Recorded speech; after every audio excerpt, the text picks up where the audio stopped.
7:30 now in New York. New fallout over some of the Obamacare rules. Labor unions might be getting a free pass on a critical tax. The White House suggesting it will exempt certain insurance plans from the so-called reinsurance tax, plans that unions just happen to provide. Now, Michael Graham's a talk show host for Boston Herald Radio. How you doing, Michael? And welcome back here. Doing great. Thanks for having me. Just get some facts out here, okay? A reinsurance tax is built to kind of pay for it. Not all of it, but some of the funding. All right? Now, what is the position of the union? Because they don't like it. Well, no, people don't like paying, and that's what we're finding out from Obamacare is that more and more people are paying more and more. But this just shows you how screwed up the entire system is and why this notion that they can fix the computers in a few days is nonsense.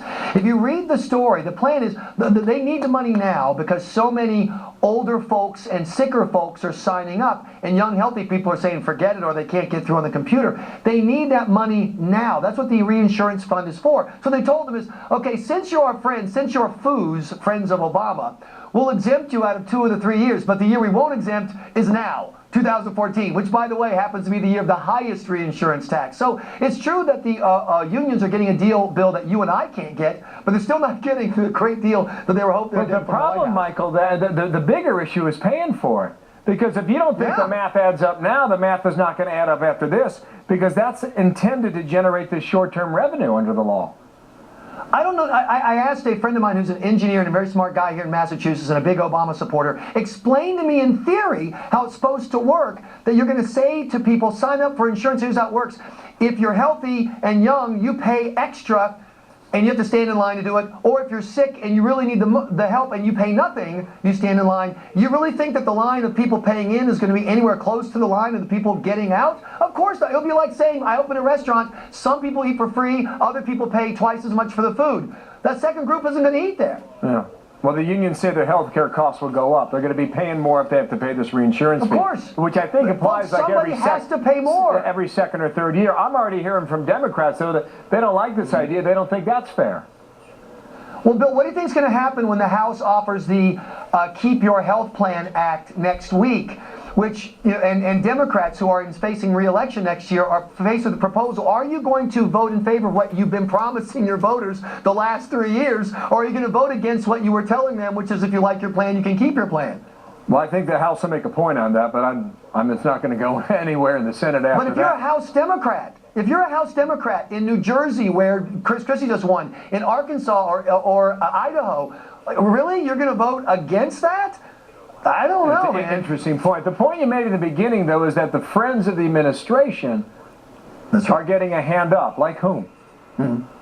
Well, like unions who've already gotten several hands up, like the more than 2,000 groups who've gotten exemptions from the law entirely. And then let's don't forget, Bill, that who is completely exempt from the impact of Obamacare? Every congressman and his or her staffers, who all get subsidies that you and I can't get. They get free money that we have to pay in. And so this is the problem. Healthcare is supposed to be about medicine, but once you have government healthcare, it becomes about politics. Mm-hmm. Who is politically wired? Do you have the right friend? You saw what happened with the government shutdown, right, Bill, where the national parks were used as a tool for partisan beatdowns to the American people because of the government shutdown. Imagine if your healthcare, if your mom's healthcare was part of what the administration could use to punish people for not supporting a tax hike or not, or supporting a government shutdown. I've heard you say that this is being held together now with Band-Aids and duct tape. Right. And maybe not even Band-Aids at the moment. But you saw these Senate Democrats who went to the White House yesterday for a 2-hour meeting with the president.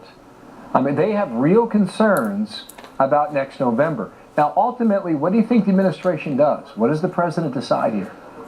Well, if you had an LBJ or a Reagan who was trying to build coalitions and work with teams, they would come. Look, there's so many ways you could stop, delay, computer doesn't work, reset. The president could lead. He could take the political blow, but lead and help his party. But the sense that, and I've heard this reported on Fox News, is that the White House is so committed to this being President Obama's legacy, he's not thinking about 2014. He's thinking about 2024, when he's looked upon as the person who brought government health care to America. And if that means that a few Democrats have to lose, remember what he did for him in 2010, Bill. He gave the House to the Republicans. So you don't think he's going to budge? I don't think so. I mean, okay. he's already, there's a few, we've backed up 6 weeks here, 6 weeks there, but nothing that can overcome the, holy crap, the average premium increase is 41% around the country, according to the Manhattan If you think there are Institute.